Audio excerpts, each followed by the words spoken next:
Hello friend, आज मैं लाभ हान या प्रॉफिट एंड लॉस के बारे में एक इम्पॉर्टेंट चैप्टर बता रहा हूँ। चैप्टर है कि जब कुछ वस्तुओं का क्रय मूल्य कुछ अन्य वस्तुओं के विक्रय मूल्य के बराबर हो।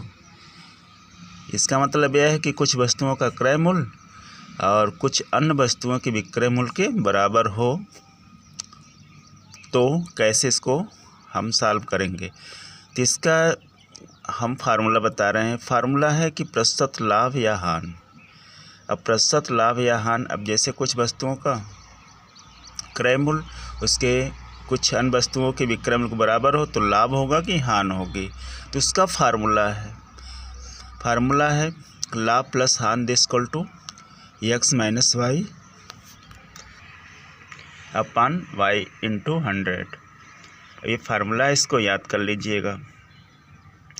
अब मैं लिख दिया हूँ कि जहाँ पर यक्स क्या है, यक्स बराबर क्रय वस्तुओं की संख्या। अब यहाँ दिया है ना, जब कुछ वस्तुओं का क्रय मूल्य यानी वस्तुओं का क्रय मूल्य यानी क्रय वस्तुओं की संख्या, और यहाँ अन्य वस्तुओं के विक्रय मूल्य यानी विक्रय वस्तुओं की संख्या। तो वही ये चीज़ है, यक्स बराबर क्रय वस्तुओं की संख्या और y बराबर विक्रय वस्तुओं की संख्या। क्लियर हो गया।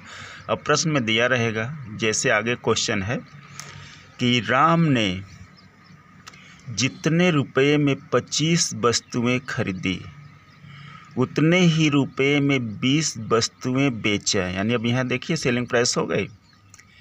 अब यहाँ 25 क्या है, खरीदी मानी कास्ट प्राइस, वस्तुओं का कास्ट प्राइस। अब उतने ही रुपए में 20 वस्तुएं बेचे, यानी उतने ही रुपए में 20 वस्तुएं बेचे, यानी सेलिंग प्राइस हो गया। तो राम को कितने प्रतिशत लाभ हुआ या हानि हुई।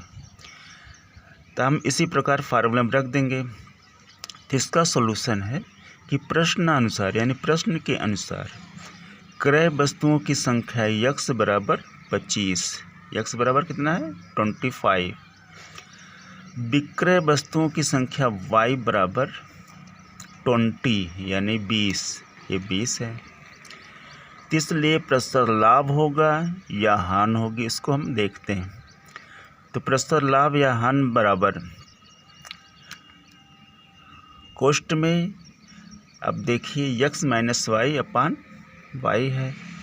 तो y x का मान 25 है, माइनस x का मान 25 है और y का मान 20 है, माइनस 20 अपॉन 20 इंटू 100।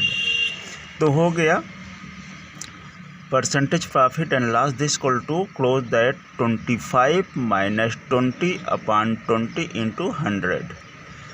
अब 25 में माइनस 20 को माइनस कर दिया तो हमारे पास कितना है 5, कितना है 5, तो बराबर हो गया 5 अपॉन 20 इंटू 100।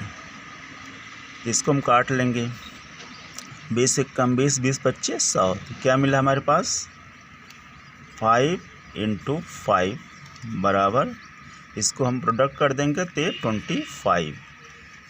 अब देखिए माइनस नहीं है तो इसका मतलब लाभ होगा, माइनस नहीं है तो लाभ होगा, यानी 25% क्या होगा प्रॉफिट होगी, ये प्रॉफिट होगी।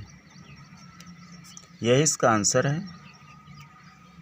दोस्तों, मेरे YouTube चैनल को ज़्यादा सब्सक्राइब, लाइक, कमेंट और शेयर करना न भूलें। धन्यवाद।